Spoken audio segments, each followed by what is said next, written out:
Hello viewers, আসসালামু আলাইকুম। Job and education update YouTube চ্যানেলের আরও একটি নতুন ভিডিওতে আপনাদেরকে স্বাগতম। আজকের ভিডিওর টাইটেল ও থাম্বনেল দেখে অবশ্যই বুঝে গেছেন আমি কোন বিষয় নিয়ে কথা বলবো। প্রিয় বন্ধুরা, আজকে আমি কথা বলতে চলেছি 2024 সালের এসএসসি পরীক্ষার ফলাফল প্রকাশ সম্পর্কে এবং কিভাবে আপনারা এটি অনলাইনের মাধ্যমে দেখতে পারবেন এ বিষয়ে আপনাদেরকে জানিয়ে দিব। তো চলুন বন্ধুরা, বেশি দেরি না করে ভিডিওটি শুরু করা যাক। তো সর্বপ্রথম আপনারা চলে যাবেন আপনাদের যে কোনো একটি ব্রাউজারে চলে যাওয়ার পরে সার্চ করবেন education board results. Education board result search করলে প্রথমে থাকা এই এডুকেশন বোর্ড রেজাল্টস এই ওয়েবসাইটে আপনারা প্রবেশ করবেন। এডুকেশন বোর্ডের অফিসিয়াল ওয়েবসাইটে আসার পরে আপনারা প্রথমে দেখতে পাচ্ছেন এক্সামিনেশন। এই অপশনে এসে এখানে আপনারা দুইটি অপশন পাচ্ছেন, এসএসসি দাখিল এবং এসএসসি ভোকেশনাল। যারা এসএসসি পরীক্ষা জেনারেল থেকে দিয়েছেন তারা এসএসসি দাখিল অপশনটি সিলেক্ট করবেন, আর যারা কারিগরি শিক্ষা বোর্ড থেকে এসএসসি পরীক্ষায় অংশগ্রহণ করেছেন তারা এসএসসি ভোকেশনাল এই অপশনটি সিলেক্ট করবেন। তো এসএসসি দাখিল এই অপশনটি সিলেক্ট করলাম।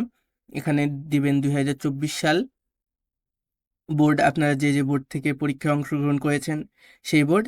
আমি সাপোজ ঢাকা বোর্ড দিচ্ছি।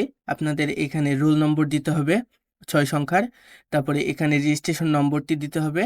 এখানে দুইটি যোগফলের জন্য নম্বর থাকবে, এই নম্বর দুটি যোগ করে সাবমিট বাটনে ক্লিক করলে ফলাফল দেখা যাবে।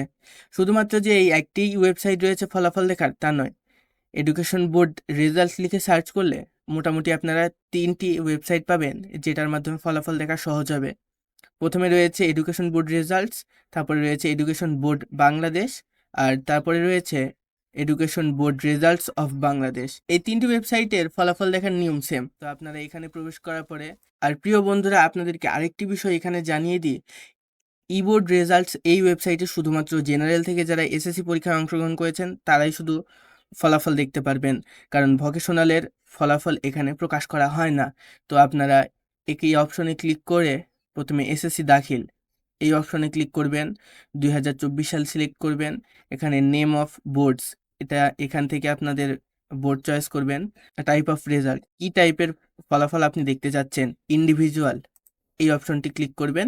তারপরে আপনাদের রোল নম্বর দিবেন, রেজিস্ট্রেশন নম্বর দিবেন এবং এখানে একটি সিকিউরিটি কি রয়েছে 4 সংখ্যার, এটি আপনারা এখানে লিখে সাবমিট করে দিলে ফলাফল দেখা যাবে। তো প্রিয় বন্ধুরা, এই ছিল আজকের ভিডিও। যদি ভিডিওটি ভালো লেগে থাকে তাহলে অবশ্যই ভিডিওটিতে লাইক দিয়ে চ্যানেলটি সাবস্ক্রাইব করে রাখবেন, যেন আমাদের ভিডিওর পরবর্তী আপডেট আপনারা জানতে পারেন। আর প্রিয় এসএসসি শিক্ষার্থী বন্ধুরা, আপনাদের মোবাইল ফোনে এসএমএস এর মাধ্যমে ফলাফল দেখার পদ্ধতি আমি আগামী ভিডিওতে জানাবো। ততক্ষণ পর্যন্ত ভালো থাকবেন, সুস্থ থাকবেন। আল্লাহ হাফেজ।